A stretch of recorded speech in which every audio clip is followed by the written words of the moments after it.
영과 함께 마테오가 전한 거룩한 복음입니다. 주님 영광 받으소서. 그때 예수님께서 사도들에게 말씀하셨다. 제자는 스승보다 높지 않고 종은 주인보다 높지 않다. 제자가 스승처럼 되고 종이 주인처럼 되는 것으로 충분하다. 사람들이 집주인을 베엘제불이라고 불렀다면 그 집 식구들에게야 얼마나 더 심하게 하겠느냐. 그러니 너희는 그들을 두려워하지 마라. 숨겨진 것은 드러나기 마련이고 감추어진 것은 알려지기 마련이다. 내가 너희에게 어두운 데서 말하는 것을 너희는 밝은 데서 말하여라. 너희가 귓속말로 들은 것을 지붕 위에서 선포하여라. 육신은 죽여도 영혼은 죽이지 못하는 자들을 두려워하지 마라. 오히려 영혼도 육신도 지옥에서 멸망시키실 수 있는 분을 두려워하여라. 참새 2마리가 한 잎에 팔리지 않느냐? 그러나 그 가운데 한 마리도 너희 아버지의 허락 없이는 땅에 떨어지지 않는다. 그분께서는 너희의 머리카락까지 다 세어두셨다. 그러니 두려워하지 마라. 너희는 수많은 참새보다 더 귀하다. 그러므로 누구든지 사람들 앞에서 나를 안다고 증언하면 나도 하늘에 계신 내 아버지 앞에서 그를 안다고 증언할 것이다. 그러나 누구든지 사람들 앞에서 나를 모른다고 하면 나도 하늘에 계신 내 아버지 앞에서 그를 모른다고 할 것이다.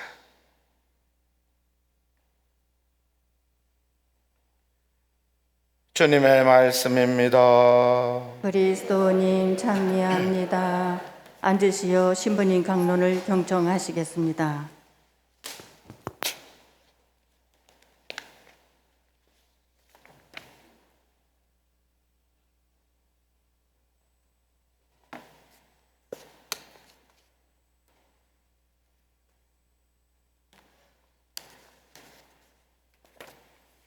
육신은 죽여도 영혼은 죽이지 못하는 자들을 두려워하지 마라. 오히려 영혼도 육신도 지옥에서 멸망시키실 수 있는 분을 두려워하여라. 참 예수님, 이렇게 기도 모임에 오시니까 좋으세요? 이쪽 분들은 기분이 안 좋아요? 빨리 집에 가고 싶어요?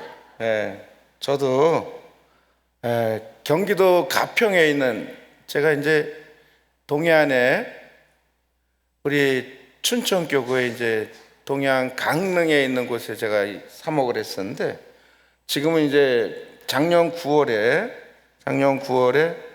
경기도 가평에 있는 미원성당이라는 곳으로 이제 새로 부임해 왔어요. 그래서 아직 1년이 안 됐는데, 근데 삼성산 성지에서 좀 계속 좀 강의 좀 해달라고 이렇게 요청을 했는데, 제가 본당 신부니까 이렇게 나오기가 어려워서 또 이런저런 핑계를 대고 못 나왔었는데, 오늘은 이렇게 좀 와드려야 되겠다는 생각이 들었어요. 왜냐하면 이제 코로나가 자꾸 좀 이렇게 풀리면서 그동안 거의 3년 동안 이렇게 기도 모임을 못했던 분들이 정말 나오는 간절함을 가지고 계신 분들이 많을 것 같더라고요. 그래서 그분들이 혹시라도 뭐 부족한 제 이야기를 듣고 싶으신 분들도 계실 거고, 그래서 제가 오늘은 와야 되겠다고 이렇게 약속을 하고, 그래도 한 30분 전에는 도착해서 좀 물 좀 마시고 조금 좀 숨을 돌리고 해야 되겠다. 그래서 좀 일찍 출발했는데, 토요일이었잖아요. 토요일 너무 막히는 거 너무. 또 삼성산 성지에서 한 10km 정도, 10km 떨어진 그 시내에서는 한 40분이 걸려요. 40분이 계속 차가 안 가는. 그러더라도 뭐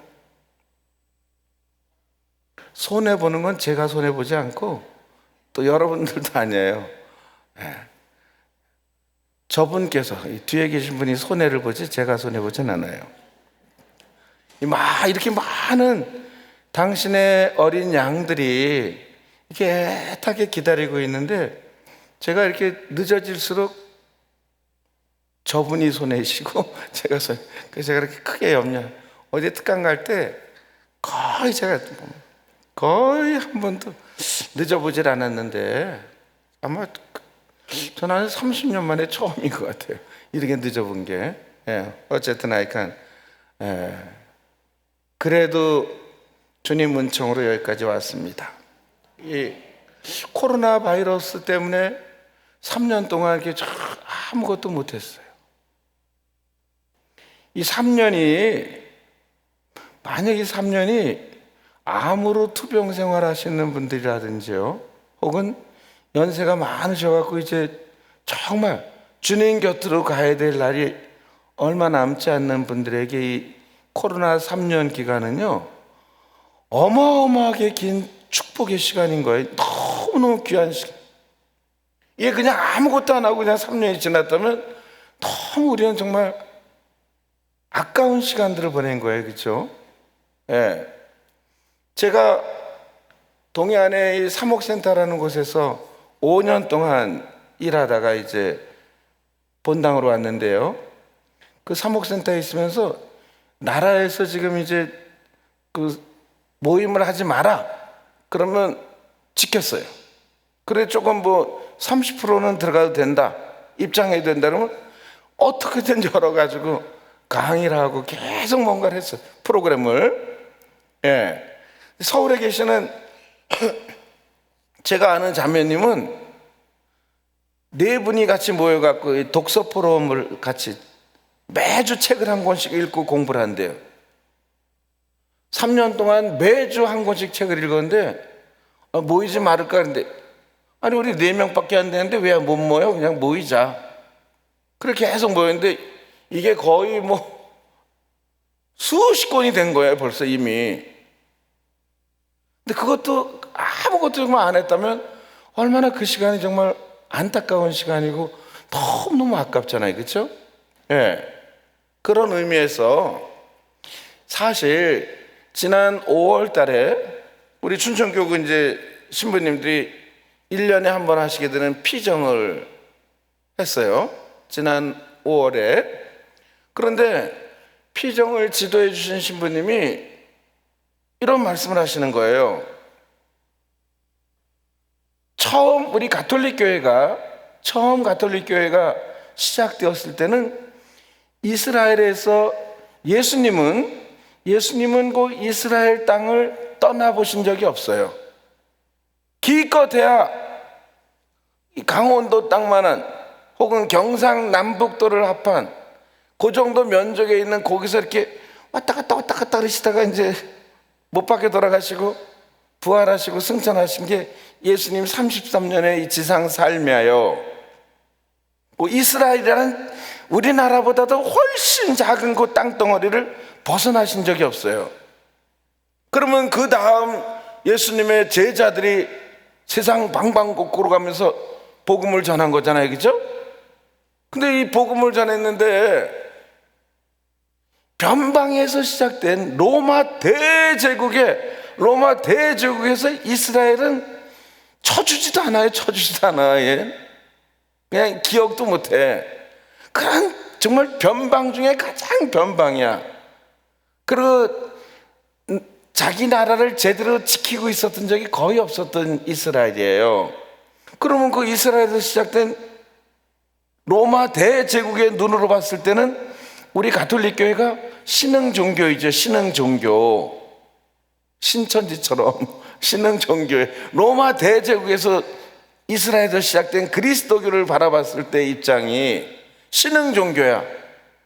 그런 그 신흥 종교가 시작하자마자 그냥 서기 313년에 이제 콘스탄티누스 황제에 의해서 우리 가톨릭 교회가 박해가 멈추면서 믿어도 된다고 이제 콘스탄티누스 황제가 종교의 자유를 줬단 말이에요. 그러면 그 313년 되기 전까지는 계속 천주교 믿는 사람들은 끔찍하게 죽인 거예요. 박해가 있어서. 박해가. 그리고 그렇게 엄청난 박해, 그리고 저 기억도 할 수 없는 변방에서 시작된 그리스도교가 서기 300년 되기 전에 벌써 200년 전에 200년쯤 됐을 때는 이 가톨릭 교회가 로마 대제국에서 무시할 수 없는 종교로 커진 거예요. 어떻게 그게 가능했을까? 어떻게 그게 하느님의 능력으로? 그것도 맞겠죠. 천주교 신자들을요, 저는 이제 그렇게 생각했어요. 천주교 신자들이 이 안티오키아, 시리아의 안티오키아에서 천주교 신자들이 모이면 너무너무 아름다운 거예요. 천주교 신자들은 서로 정말 이 뭐 콩 반쪽이라도 나눠 먹고 말해서 형제가 너무너무 아름다운 거예요. 예. 그래서 처음으로 안티오키아에 있는 예수님을 믿는 사람들을 일컬어서 그리스도인이라고 불리게 되었다고 사도행전에 나오거든요. 그러면 그렇게 형제로 똘똘 뭉쳐졌기 때문에 이렇게 커졌냐? 그건 아니에요. 너무 죽였기 때문에, 잔인하게 죽였기 때문에 그 지하에 있어, 지하에 숨어있는 종교였어서 우리 가톨릭 교회가. 근데 어떻게 갑자기 커질 수 있었을까? 가령 예를 들면 로마에 콜로세움이라는 곳이 있어요. 원형 경기장 다 알죠, 그죠? 로마를 상징한, 이탈리아를 상징하는 이 콜로세움에서 해마다 교황님께서 사순절이 끝나는 성금요일, 예수님께서 십자가에 못 박혀 돌아가신 성금요일, 모든 교황님들은 그 콜로세움에다가 다 설치를 해서 거기서 십자가의 길을 하세요. 교황님께서. 왜? 그 콜로세움에서 초대 우리 그리스도교 신자들이 너무너무 끔찍하게 많이 순교당했거든요. 뭐 영화에서 보신 분들도 계시겠지만 천주교 신자들을 다 모아놓고 며칠 동안 굶주린 사자들, 맹수들을 가둬놨다가 황제가 올라온다든지 떡을 시작하라고 다 표시를 하면 그 굶주린 맹수 사자의 이 우리를 문을 여는 거예요. 그러면 막 달려올 거 아니겠어요, 그죠? 천주교 신자들이 이렇게 모여 있어. 이렇게 모여 있어. 그리고 이쪽 저쪽 문에 지금 좀 굶주린 사자가 달려드는 거예요, 여러분들한테. 그래도 이렇게 꼼짝하지 않고 있어요. 이제 사자가 달려드는데, 예. 그러면 그 콜로세움이 기원 전에 지은 정말 원형 경기장인데요. 비가 오면 노예들이 줄을 당겨갖고 이게 지붕이 덮여져. 가죽으로 된 가죽 지붕이 쫙, 비가 안 올 때는 열고 지붕이 덮여지는 원형 경기장이었어요. 어마어마하게 큰. 그런데 그 원형 경기장에 로마 시민들이 가득 차 있단 말이에요. 왜? 믿지 말라고 하는 그리스도교를 그렇게 끝까지 믿더니 그 천주교 신자놈들을 어떻게 죽나 한번 구경하자 그래서 구경하자고. 그 나라에서는, 제국에서는 천주교 신자들 오늘 다 죽인다, 구경하러 와라, 구경하러 간 거예요. 그 많은 사람들이 있는 거예요. 로마 시민들이 이제 천주교 신자들이 잔인하게 사자들한테 물어 뜯겨 죽는 그 꼴을 보려고 다 모여 있는데, 그들 생각에서는 여러분들이 지금 우리 그리스도교 신자들이고 이제 순교 직전이야. 근데 문이 열리면서 사자들이 막 달려들면 여러분들이 막 저한테로 막 달려오고 막 절로 막 도망갈 거라고 이렇게 로마 시민들이 머릿속에 상상하고 꼴 좋다, 황제가 믿지 말라는 종교를 믿더니 꼴 좋다, 이걸 보고 싶은 거예요. 그런데 굶주린 사자우리의 문이 딱 열리는 순간에 사자들이 달려드는데 동요가 없어. 그 중에 누군가는 정말 지도자가 우리는 이제 천국으로 가는 것입니다, 다 함께 기도합시다 하면 쫙, 그럼 막 옆에서 피를, 물론 뭐 겁을 먹는 사람들도 있겠지만, 그러니까 로마 시민들이 생각하는 것처럼 막 이리 가고 저리 몰려 이러지 않았다는 얘기예요. 그걸 상상했었는데 상황이 다 끝났어. 상황이 다 끝나고 로마 시민들이 집으로 돌아가면서 자기들이 머릿속에 그렸던 그 기대가 다 무너진 거야. 막 우왕좌왕하면서 비명을 지르면서 막 쫓겨다니다가 이렇게 죽을 줄 알았는데 그렇지 않은 거예요. 너무너무 장엄하게 죽는 거야. 너무 숭고하게. 그들 눈으로 봐서는 이해할 수가 없어요. 어떻게 저럴 수 있을까? 저 인간들은 도대체 어떤 인간들이길래 저 굶주린 맹수 앞에서, 사자 앞에서 저렇게 의연한 모습을 보일 수 있는 것일까?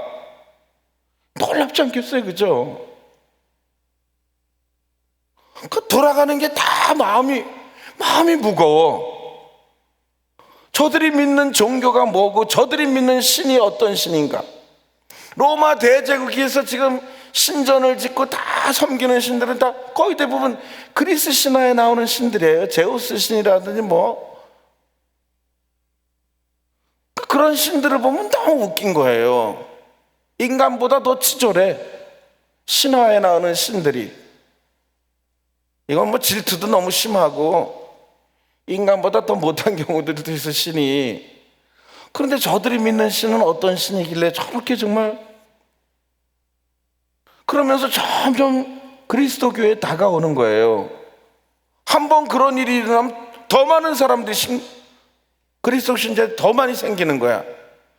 그렇다고 하더라도, 저는 거기까지만 알았는데, 그렇다고 하더라도 어떻게 서기 200년이 되면서 아직도 박해는 100년도 더 남았는데도 200년 되면서 이미 로마 대제국에 그리스도교가 거의 다 장악을 하는 거예요. 어떻게 그럴 수 있었을까? 이걸 이번 피정 때 제가 들었는데, 미국의 종교 사회학자인 로드니 스타크라고 하는 교수가 있대요. 뭐 생존에 있는데, 이 로드니 스타크라고 하는 교수가 그리스도교의 발흥이라는, 이 그리스도교가 갑자기 이렇게 팍 늘어나게 된 이유에 대해서 고대 문헌이라든지 모든 증거들을 다 수집해서 책을 낸 거예요. 이 그리스도교가 갑자기 이렇게 일어나게 된 가장 중요한 이유에 대해서. 그걸 이번 피정 때 제가 강의 때 들었어요. 그래서 책을 구입해서 이렇게 쭉 읽는데, 요점은 우리 그리스도교가 이렇게 갑자기 일어났는데, 이게 1년에 무슨 뭐 50%, 100% 이렇게 신자 수가 증가했다, 이게 아니에요. 그게 아니라 이렇게 천주교 신자들이 100%, 50%, 뭐 70%, 80% 이렇게 계속 증가했다, 이게. 그러면 본격적으로 예수님 이 복음 전파가 시작된 건 서기 100년서부터예요. 복음서가, 아니 신약 성경이 다 끝난 게 서기 100년쯤 돼요. 서기 100년. 그러면 200년, 아니 100년 기껏해야 복음 선포를 시작해서 100년 만에 어떻게 로마 제국을 장악할 정도로 이렇게 커질 수 있었냐 이거예요. 너무 어려워요? 그렇지 않지, 그죠? 거의 100년 만에. 그러니까 이게 이렇게 증가한 게 아니라, 피정을 지도하시는 신부님이 뭐라 하시냐면, 이렇게 이 그리스도교 신자들이 이렇게 증가한 게 아니라, 이렇게 증가하는 것도 대단한데, 이렇게 증가한 게 아니라 수직, 수직 상승을 한 것입니다. 이렇게 얘기를 하더라고요. 이렇게 늘어나는 게 아니라 그냥 이렇게 서서 늘어나는 게 수직 상승이래요. 800%, 700% 이상이 그냥 기하급수적으로 늘어나는 거야. 가톨릭 신자들이. 놀랍지, 그죠? 이게 다 증거가 있어요. 왜 그랬을까? 평등사상, 투철한 믿음, 형제애, 이것도 물론 중요하지만 실은 이 로디니 스타크 교수가 연구해본 바에 의하면 중세 유럽의 흑사병, 그 페스트라죠, 페스트. 까맣게 타서 죽는, 얼굴이 까매져 죽는, 너무너무 공포스럽고 무서운 이 흑사병이 중세 유럽을 휩쓸기 전에 두 번의 대역병이 돌았대요.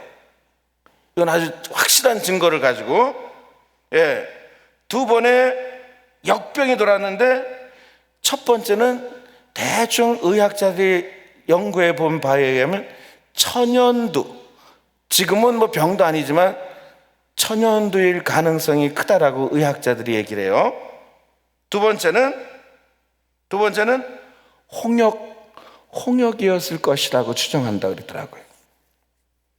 그러면 어떤 역병이든 거의 한 400년, 500년쯤 돼서 흑사병이 유럽을 휩쓸어서 유럽 인구의 3분의 1을 다 죽일 때 코로나는요, 이거는 이 중세 유럽의 병도 아니에요. 이 정도는 병도 아니에요, 코로나는. 그런데 흑사병은 죽는 것도 너무 끔찍하게 보이고 너무너무 무서웠어요. 그리고 전파력이 너무 빨랐고. 코로나는 병도 아니에요, 진짜로. 그거에 비하면. 근데 흑사병이 돌기 전에 두 번 대역병이 돌았던 시기가 있었는데 이게 거의 300년 되기 전에 있었던 일이라고 합니다. 300년이 되기 전에. 그러면 홍역이든 천연두든 이 두 번의 역병이 돌았을 때 도시에 머물면 안 되는 거예요. 이 뭐 서울이라든지 뭐 이런데 머물면 안 돼. 다 그때 너무너무 전파력이 빠르고 사람들이 빨리빨리 죽어갔기 때문에 도시를 떠나야 돼. 가급적 사람 없는 곳으로 가야 돼요. 사람이 없는 곳. 이렇게 모여 있으면 안 돼요. 이렇게 도시를 황제도 도망가. 황제도 로마를 도망가야 돼. 그런데 고위 관료들이라든지 뭐 정치하는 사람들도 다 너무너무 무섭기 때문에 있는 사람들은 마차를 타고 도시를 빠져나가야 돼. 약간 너무 무서워서. 근데 천주교 신자들은 안 가는 거예요. 빠져나가질 않아. 천주교 신자들은 이 유다교가 성경에도 계속 복음에도 나오지만 정결례, 뭐 예를 들면 여러분들 예수님께서 카나의 혼인잔치집에서 물을 포도주로 바꾸는 기적을 행하시잖아요. 처음 들어요? 왜 대답이 없어요 이렇게? 예수님께서 카나에서 물을 포도주로 바꾸는 첫 기적을 행하시잖아요. 아시죠? 저쪽엔 처음 들어요? 그때 예수님께서 정결례에 쓰는 항아리 6개를 가지고 물을 담으라 그러잖아요. 그죠? 그 정결례가 뭐야? 이스라엘 사람들은 꼭 어디 바깥에 놨다 오면 손을 씻는다든지 또 꼭 몸을 씻었어. 그러니까 정결하게 몸을 간수했단 말이에요. 근데 이게 유다의 정결례가 그리스도교에도 그대로 들어왔어요. 그래서 그리스도 신자들도 늘 깨끗하게 씻었고 닦았고. 지금 여러분들 코로나 하면서 얼마나 손 씻기를 강조합니까? 그죠? 손 씻기. 근데 이거 기원 전서부터 이스라엘 사람들은 손 씻는 건 기본이었어. 이 손만 씻는 것만 하더라도 얼마나 전염병으로부터 예방이 되는지 모른단 말이에요. 계속 그래서 방송에 나오잖아요. 손 씻기, 그죠? 이스라엘 사람은 거기다 온몸을 씻었으니까, 그죠? 근데 그리스도교 신자들도 유다교의 그 정결례법을 그대로 받아들였단 말이에요. 깨끗해. 그런데 우리 그리스도교 신자들이 도시를 떠나지 않고 그 역병이 도는 와중에도 도시에 머물러 있었던 가장 중요한 것은 뭐냐면 죽음으로부터 두려움을 이기는, 두려움을 극복하는, 이게 체질화되어 있었어요. 뭔 말인지 알겠지, 그죠? 하도 천주교 신자들을 죽이고 그랬기 때문에 언제든지 붙잡히면 순교를 죽을 각오를 가지고 있었던 사람들인 거예요.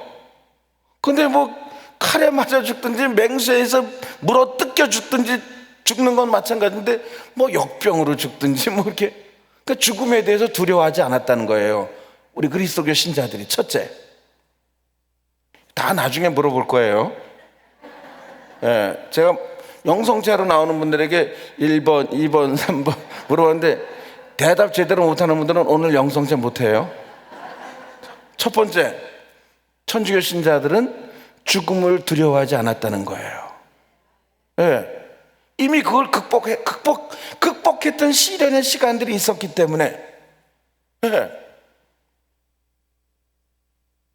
그래서 천주교 신자들이 자기들이 깨끗했는데 병자들을 보면 가만히 있지 않아요. 오늘 이제 토요 미사로 봉헌되지만 저녁서부터 이제 연중제 15주일 주일 미사가 시작됩니다. 오늘 저녁서부터 연중제 15주일, 이번 주 주일, 내일 주일 복음 말씀이 뭐예요? 착한 사마리아 사람에 대한 이야기예요. 착한 사마리아 사람, 예수님께서 이런 사람이 우리의 이웃이라는 거죠, 그죠? 레위 사람이 그냥 지나가, 강도 만나서 다 죽어서 지금 막 숨을 헐떡이고 있는 사람을, 피를 질질 흘리고 있는 사람을 보면서도 그냥 지나쳐가는 거예요, 그죠? 성직자 집안의 가족인 거지, 레위 지파가. 그 두 번째, 사제가 그냥 또 지나가. 사제도 그냥 지나가. 그런데 이스라엘 사람들이 가장 능멸하고 싫어하는 사마리아 사람이 지나가다가 강도 만난 사람을 구해주지 않습니까? 이게 내일 복음 말씀이에요. 이게. 근데 이거를 너무 우리 형제에 대해서 헌신하는 거에서 많이 들었어요. 천주교 신자들은. 그 도망가지 않고 죽음을 두려워하잖아. 그리고 두 번째는 형제에 대한 사랑에 대한 것에 대해서 강한 신조가 있었어요. 그래서 치료하는 거예요. 오늘날 피정 강의 때 제가 들었는데, 이 피정을 지도하는 신부님은 현대의학에서 어떤 병이든 환자에게 깨끗하게 씻겨주면서 음식을 제대로 섭취를 해주기만 하더라도 거의 한 70% 가까이는 회복시킬 수 있대요, 그 병을. 근데 천주교 신자들이 이 역병이 돌을 때 환자에게 가서 환자의 몸을 깨끗이 씻겨주면서 음식을 이렇게 먹여주고 이러면서 보살펴 주는 거예요. 에? 그러니까 도시를 미처 빠져나가지 못하고 이제 봉쇄되었을 때 이미 빠져나갈 놈들은 다 빠져나가지 못한 거의 대다수의 그 시민들을 그리스도교 신자들이 보살펴 주는 거예요. 근데 그걸 눈으로 보지 않겠어요, 그죠? 이게 로마 대제국의 모든 도시들마다 역병이 퍼져가고 다 난리인데 그때마다 그리스도교 신자들은 도망가지 않고 머물면서 도와주는 거예요, 계속. 근데 이게 계속 반복되다 보니까 천주교 신자들이, 그리스도교 신자들이 항체가 생기는 거예요. 항체가. 예방접종 그러잖아요, 그죠? 그 병에 대한 항체가 생기는데 천주교 신자들이 이게 생기는 거예요. 자기 몸을 깨끗하게 하기도 하고 환자에게 가까이 가면서 자기도 모르는 사이에 그 병을 이길 수 있는 항체가 생기더라 이거예요. 그러니까 이교도들이 바라봤을 때 천주교 신자들은 두려워하지도 않는 데다가 보면 천주교 신자들은 그 역병에 걸리질 않는 거예요. 왜? 항체가 생겼으니까 그냥 자동적으로 백신을 접종하게 된 결과를 초래한 거예요. 이해하시겠지, 그죠? 야, 이게 한 번의 역병이 돌면서 그 모습을 지켜봤던 수많은 로마 시민들은, 로마 대제국의 사람들은 저 그리스도교는 무엇일까? 역병이 물러나고 난 다음에, 코로나가 물러나고 난 다음에 전 세계 모든 사람들이 이 코로나 기간 동안에 천주교 신자들은 자기 돈을 정말 아끼고 모아가지고 제3세계 백신을 공급하지 못하는 그런 제3세계 나라에 정말 이 백신을 공급하면서 헌신적으로 환자들을 도우면서 죽어가는 사람들을 땅에 묻어주고 이런 걸 정말 천주교 신자들이 너무너무 잘하더라. 이게 알려지면서 코로나가 끝나고 난 다음에 전 세계 가톨릭 신자가 지금 현재 12억인데 코로나가 끝나고 났더니 24억이 됐어. 50억이 되고.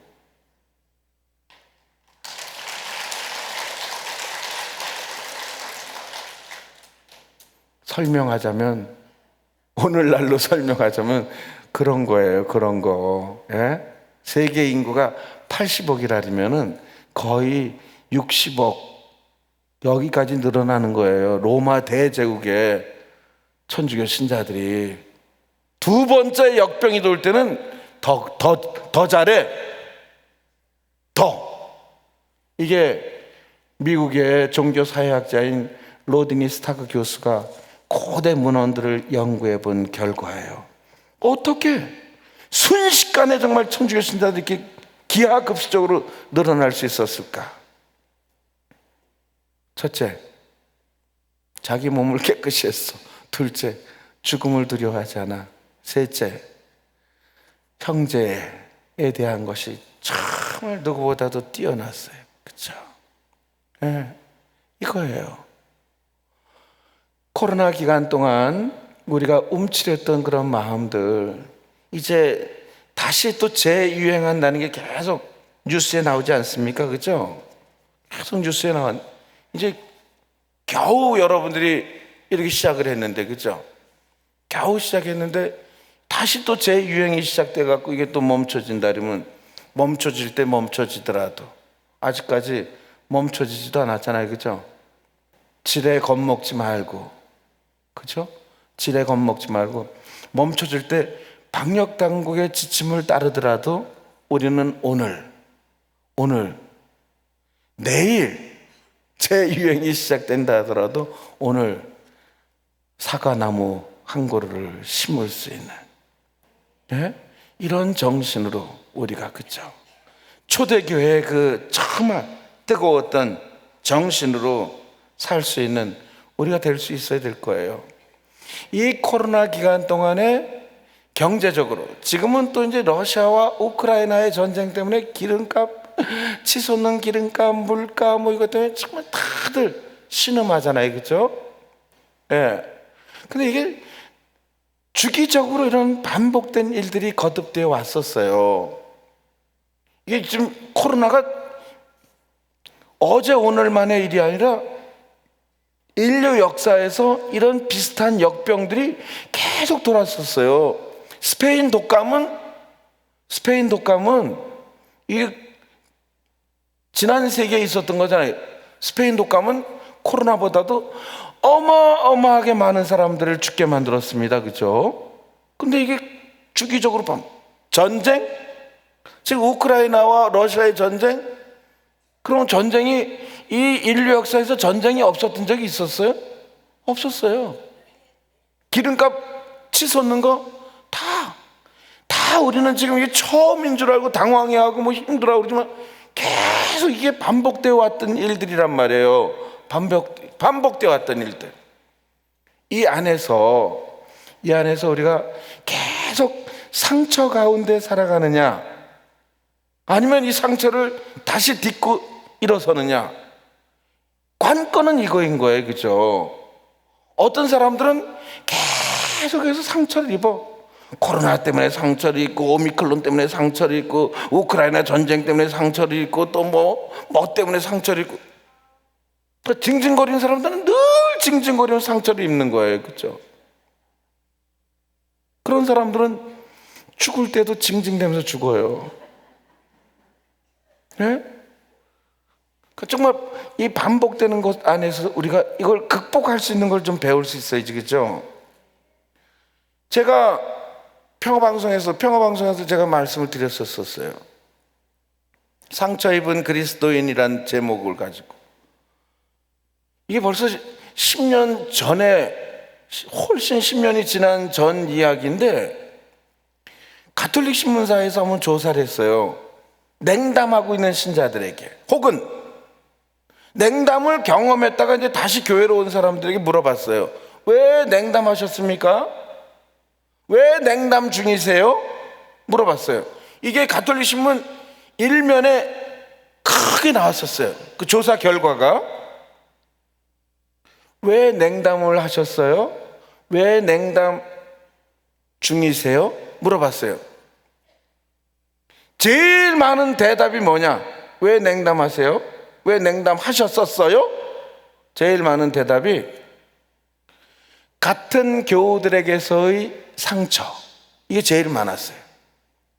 기껏 성당을 나오는데 성당에서 미사 때 너무 고단해. 미사 때 너무 바깥에서 고단해갖고 미사 중에 너무 고단해서 이렇게 잠깐 졸았어. 지금 여기 여러분들이 지금 한 12분, 13분 정도가 지금 졸고 있는데 졸았어. 근데 그 꼴을 못 보는 사람들이 있어요. 그냥 이렇게 졸면서 이렇게 조금 그러면 톡톡톡 건드리잖아요. 그죠? 톡톡. 지금 콧소리가 코 고는 소리가 너무 크니까 좀 조용히 주무세요. 이렇게 합니다. 근데 그러지 않잖아요. 그죠? 탁 쳐. 신경질적으로. 그죠? 자는 사람들은 먹는 사람 개도 안 건든다 그랬는데, 먹는 사람을 툭 건드리면 승질을 내지만 자는 사람을 이렇게 살짝 흔들어서 깨우는 게 아니라 툭 쳐서 깨우면 신경질이 폭발해요. 그러니까 그냥 주무세요. 지금 주무시는 분들은. 예. 근데 이게 가령 예를 든 건데, 그죠? 이거 말고도 제가 지난주에 우리 본당에서 신자들이 저한테 부탁을 하는 거예요. 신부님, 날씨가 점점 더워지니까 신자들이 막 옷을 반바지를 입고 뭐 맨발로 슬리퍼를 질질 끊고 오는 이런 신자들이 자꾸 눈에 띄는데 신부님께서 좀 한 말씀 좀 해주세요. 공지사항 때. 그래서 제가 속으로 네가 하지 왜 자꾸 날 들어하라. 하려면 네가 하지. 나더러 왜 십자가를 지게 만들고 있어. 나를 악역으로 만들고. 그런 부모들도 있어요. 보면 그죠? 식당에 갔는데 애가 막 짜증을 부리고 부모 말 안 듣고 그러면 날 쳐다봐 엄마가. 그러면서 이렇게 얘기를 해요. 신부님, 얘 좀 혼내주세요. 그거 왜 내가 혼내야 돼? 네가 혼내지. 그죠? 그럼 애기가 얼마나 나를 싫어하겠어. 그죠? 그 역할을 왜 내가 해야 돼? 엄마가 하지. 어쨌든 하여간. 근데 예를 들자면 성당엔 그렇게 입고 오는 게 아니에요. 이렇게 얘기했다 그러면 모르고 좀 입고 왔는데 뭐 그렇게 신경질적으로 좀 차근차근하게 좀 알기 쉽게 좀 설명하지 뭐 짜증을 섞여갖고 성당이 여기 성당인데 거룩한 곳인데 예? 그렇게 반바지 입고 오면 되겠어요? 저 신부님이 이렇게 지금 경기도 가평에서 그렇게 토요일 날 여기까지 오는데 그렇게 오랜 시간 동안 운전해서 오는데 잠이 와요. 씨. 그러면 그냥 좀 이렇게 살살 깨우면 되는데 신부님 이렇게 하시면 잠이 와요? 그럼 거의 여기서 한 80%는 냉담할 거예요. 이 같은 교우들에게서 받은 상처 때문에. 두 번째는 집안의 크고 작은 우환 때문에 자꾸 걱정거리가 자꾸 생겨요. 집안의 우환 때문에. 세 번째는 경제적인 문제 때문에. 그런데 재작년에 우리 춘천교구 교구 설정 80주년에 춘천교구 신자들을 여러 가지를 조사하는 중에 냉담 신자들에게 물어봤어요. 왜 냉담하고 계십니까? 라고 물어보는데 한 15년이 지났는데 대답은 똑같이 나왔어. 똑같이 같은 교우들에게서 받은 상처 1번 2번 집안의 크고 작은 우한 상처 때문에 3번 경제적인 상처 때문에 7번 4번 5번 6번 7번 7번은 뭐냐? 본당 신부 꼴 보기 싫어서 본당 신부에게서 받은 상처 때문에 본당 신부한테 받은 상처 때문에 아유 저쪽에 수녀님들이 막 좋아서 웃었는지 모르지만 14번째 수녀님들 꼴 보기 싫어도 있었어요. 이렇게 좋아하잖아. 이렇게 좋아해. 그러니까 여기 지금 막 웃는 분들도 자기들이 실은 본당 신부한테 상처받은 분들이야 지금 다. 어떤 신부님인지 몰라도 막 더 즐거워 막 너무 좋아하잖아. 그죠? 수녀님들에게서 받은 상처, 이 상처를 안고 있는 분들이 지금 이렇게 웃는 거예요. 참.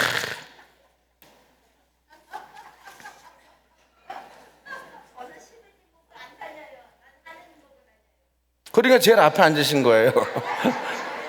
신부님 보고 성당 안 다녀요. 하느님 보고 다녀요. 근데 좀 기분은 안 좋지만 약간 어쨌든 예, 이 상처에 대한 이야기에서 제가 이제 마지막으로 정말 이 체코 신부님이신데 토마시 할리크라고 하는 신부님인데 이 신부님에 대한 일은 정말 수십 번 인용을 많이 하고 그랬었는데 또 삼성산송제에서는 안 했어요. 그래서 다시 한번 인용하는 거예요. 근데 참 너무 가슴에 와 닿아요. 저도 정말 감동적이기 때문에. 이 체코에 토마시 할리크라고 하는 신부님이 계신데요, 이 토마시 할리크 신부님은 체코가 소련의 침략을 당해갖고 프라하의 봄이라고, 체코의 수도가 프라하거든요. 이 프라하의 봄이라고 소련에 저항을 했지만 안 돼. 소련 탱크 앞에 무릎을 꿇을 수밖에 없어갖고 공산주의 국가가 돼요. 체코가 소련 식민지가 돼. 그때 이 양반이 토마시 할리크 신부님이 체코 최고 명문 대학인 프라하의 카를 대학에서 무려 박사학위를 3개를 받아요. 천재적인 분인데 이분이 하느님에 대한 특별한 체험으로 체코에 가톨릭 신학교가 없었기 때문에 동독으로 넘어가서 동독 지하에 있는 가톨릭 신학교를 들어가서 사제가 돼요. 늦게 사제가 돼서 체코로 돌아왔을 때 이제 체코도 동독도 다 소련으로부터 해방하게 돼요. 해방되었을 때 이 토마시 할리크 신부님이 체코 초대 국회에 자문위원도 하고 대통령 자문위원도 하고, 나중에는 성 요한 바오로 2세 교황님께서 교황청으로 불러서 교황님 신학 자문위원까지도 역임하셨던 천재 신학자예요. 이 토마스 할리크 신부님께서 당신이 쓰신 하느님을 기다리는 시간이란 책에서 이분은 상처 입은 신앙이란 책에서 이렇게 얘기를 했어요. 이렇게 이야기하셨어요. 토마스 할리크 신부님께서 토마스가 예수님의 12제자 중에 한 분인 토마스 사도가 예수님께서 부활하셨을 때 첫 번째 부활해서 제자들 다락방에 나타났을 때 토마스만 없었잖아요, 그죠? 토마스만 없었는데 토마스가 어디 갔다가 돌아와 보니까 동료 제자들의 눈빛이 이상한 거예요, 그죠? 그래 묻지 않습니까? 성경에 나오지 않는데 아니 왜들 이렇게 얼굴들이 이상하고 눈빛이 이상하냐. 자네가 없는 동안에 예수님께서 다녀가셨다네. 예수님이 다시 부활하셨어. 이렇게 얘기를 해요, 제자들이. 그러자 토마스가 아니 죽은 사람이 어떻게 다시 살아난다는 거야? 나는 믿을 수 없네. 난 믿을 수 없다고. 나는 그분에 있는, 그분 손에 있는 못자국에 내 손을 내가 그 손을 만져보고 발바닥에 있는 못자국을 내가 만져보고 창에 찔린 가슴에 내 손을 넣어보지 않고는 믿을 수 없네. 이렇게 얘기를 하잖아요, 그죠? 근데 여드레 뒤에 예수님께서 토마스도 있는 그 자리에 다시 부활하셔서 나타나신 거예요, 그죠? 그래서 예수님께서 토마스에게 만져보지 않으면 믿지 못하게 하는 토마스에게 만져보라래요. 토마스야, 내가 나를 만져야 믿는다면 만져보아라. 그러니까 토마스가 이렇게 만져요? 예수님께서 만지라니까 예 주님 감사합니다. 다시 확인에 들어가겠습니다. 그러면서 그냥 막 만져요. 오 진짜 못이 뚫렸네. 어디 가슴 좀 봅시다. 이렇게 손가락을 넣어보고 진짜 창이 찔린 게 틀림없군요. 가짜인 줄 알았는데 만져요? 확인해요?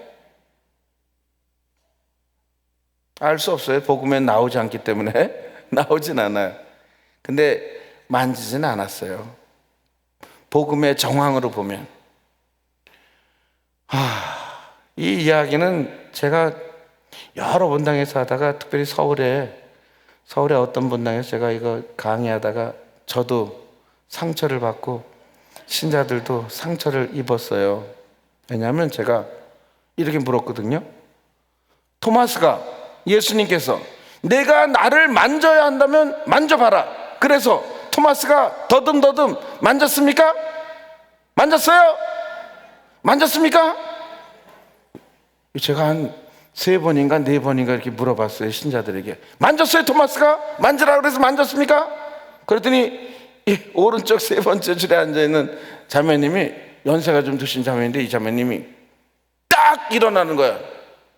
딱 일어나시면서 이렇게 저를 향해서 소리를 지르시더라고요. 토마스가 만져봤습니까? 만져봤어요? 만져봤습니까? 그랬더니 자매님이 딱 이러더니 그걸 우리가 어떻게 알아요?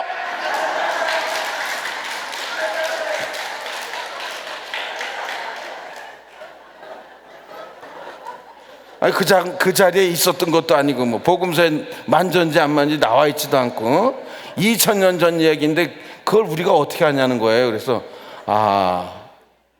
이거 3번 이상 질문하면 상처가 되는구나. 그래서 그 자매님 때문에 제가 이렇게 소리를 지르면서 제가 만졌습니까? 만져봤어요? 이렇게 얘기 안 해요. 제가 다정하게 물어보지. 토마스가 만지라니까 만졌어요? 안 만졌어요?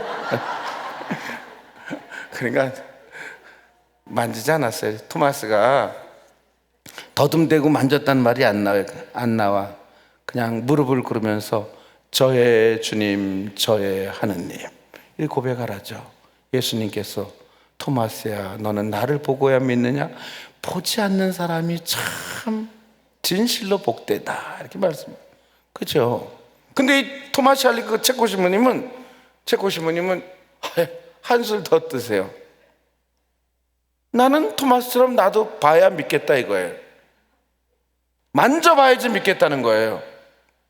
우리 주님은 상처 입으신 주님이시다. 예. 우리는 예수님께서 저 참혹하게 상처 입으신 모습을 2000년 동안 저렇게 세워놓고 보는 거예요. 우리 하느님은 상처 입으신 하느님이라는 것을. 그죠? 예. 이 토마시 할리크 신부님 말이에요. 토마시 할리크 신부님은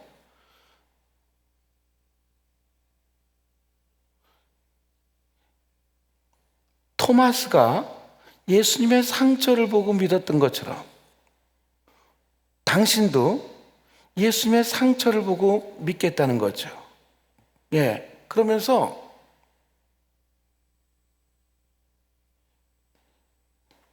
예수님께서 우리에게 당신의 심장을 떼어서 정말 이렇게 내 사랑이다라고 이렇게 보여주신, 어제 그 호세아 예언서에 보면, 어제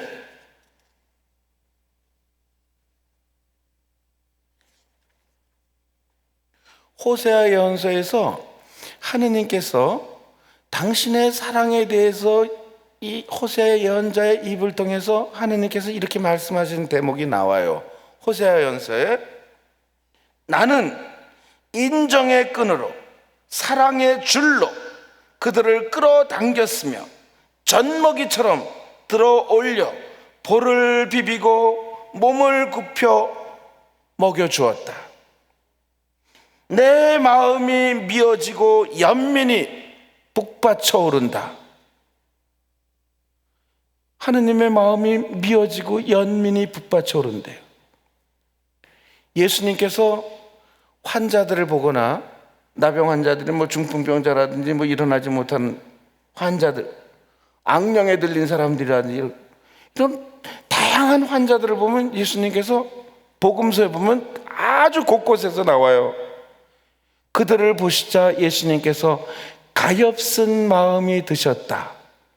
가엾은 마음이 드셨다. 이런 표현이 복음에 나오거든요. 자주. 그런데 서강대학교에 계시는 송복모 신부님, 성서학자이신 송복모 신부님은 그 가엾은 마음이 드셨다는 말을 신약 성경이 그리스 말로 되어 있는 것을 우리말로 번역한 것이고, 구약 성경은 히브리 말로, 이스라엘 말로 되어 있는 것을 우리말로 번역한 거거든요. 그러면 예수님께서 가엾은 마음이 드셨다, 이건 신약 성경인데 그리스 말로 되어 있는 것을 우리말로 번역한 거죠. 그죠? 근데 그 그리스 말로 되어 있는 가엾은 마음이 드셨다는 이 표현은 더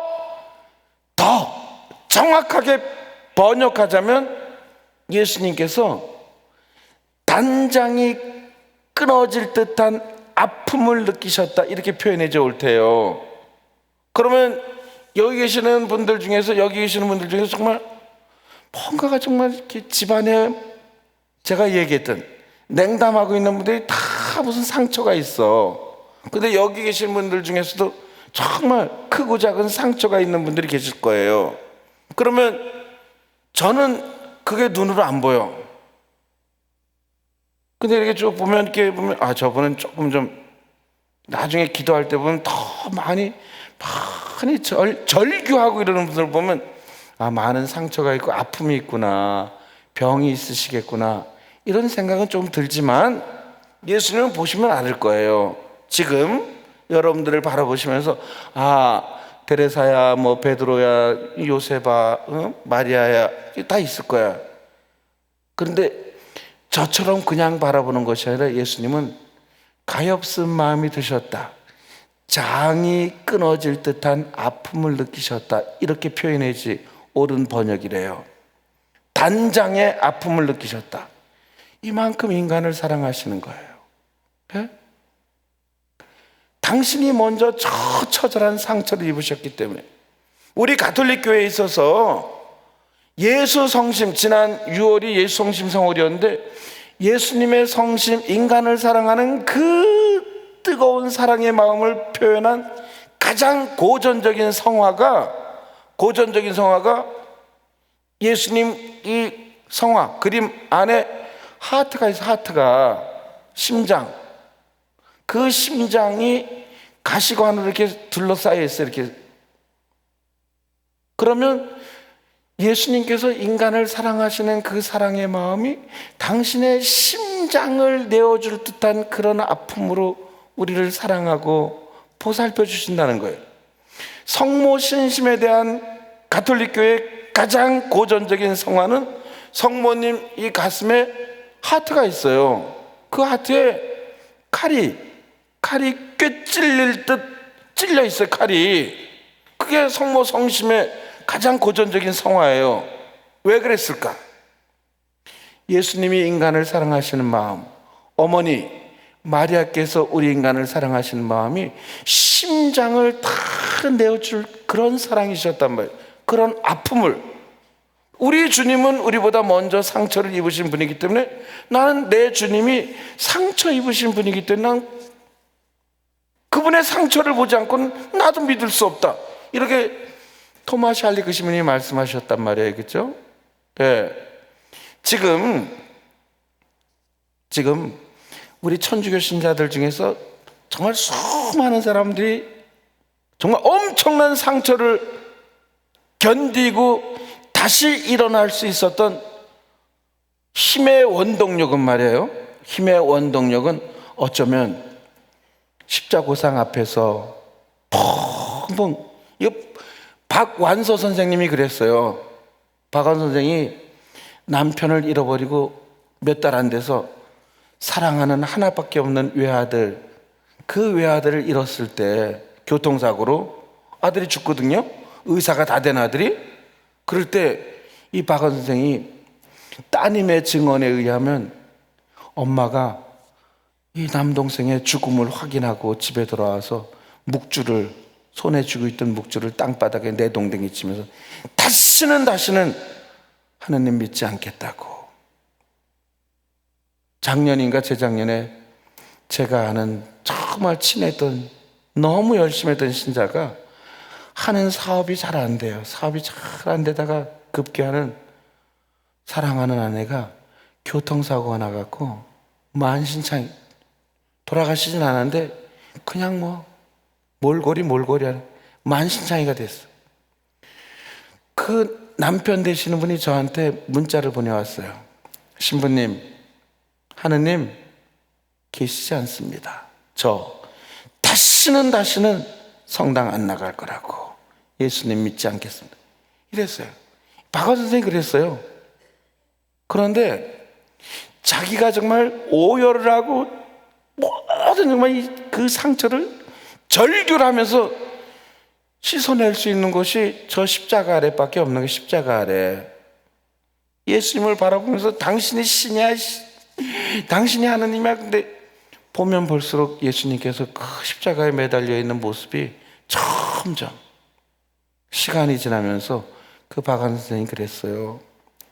그때 그 절체절명의 시간에 예수님마저도 그 아픈 상처를 하고 거기에 매달려 그곳에 계시지 않았더라면 내가 어떻게 이 아픔을, 이 상처를 어떻게 딛고 일어날 수 있었을까? 이분 다시 교회로 돌아옵니다. 돌아왔어요. 박완서 선생님, 제게 그런 문자를 보냈던 형제님도 아마 정말 돌아올 거라고 좀 믿어요. 근데 이 두 분의 이야기를 종합해 보면 그분들은 상처를 이길 수 있었던 것은 상처 입으신 예수님을 봤기 때문에 이길 수 있었을 거예요. 그렇죠? 제 이야기를 다시 한번 결론을 내리자면, 코로나 때문에 우리가 많은 힘든 시간들을 보냈습니다. 이것 또한 상처였어요. 지금 우크라이나의 전쟁 때문에 많은 사람들이 또 경제적으로 상처를 입고 있어요. 그런데 이게 어제 오늘의 이야기가 아니라 초대교회 때부터 우리 그리스도교는 너무너무 많은 상처를 받았어요. 그렇죠? 그리고 수많은 상처 가운데 그 상처의 한 복판에 뛰어들어서 상처를 다시금 씻고 일으킬 수 있는 이런 일들을 고귀하고 숭고한 일들을 하신 분들이 우리 그리스도교 신자들이었어요. 초대교회 때부터. 한국도 그래서 한국도. 조선 천주교회도 역벽이 돌 때 천주교 신자들은 정말 숭고하고 헌신적으로 사람들을 보살폈습니다. 이게 상처 입으신 예수님, 같이 그 상처를 이길 수 있는 이 길을 걸었던 거예요. 그리고 본인들이 크고 작은 상처를 입었을 때 그 상처를 상처 입으신 예수님을 바라보면서 다시금 일어설 수 있었다는 것, 다 이 두 가지를 우리가 같이 상처 입은 형제들에게 다가가서 상처를 씻겨줄 수 있는 착한 사마리아 사람들의 모습으로 살아야 하고, 내가 정말 아픈 상처를 입었을 때, 또 지금 상처 중일 때 예수님의 저 상처를 보면서 우리가 다시금 일어설 수 있자. 예? 이 두 가지를 오늘 꼭 명심하시면서 큰 믿음과 위로와 희망의 시간을 얻고 돌아가시는 고귀한 오늘 하루가 되시길 바랍니다. 아멘.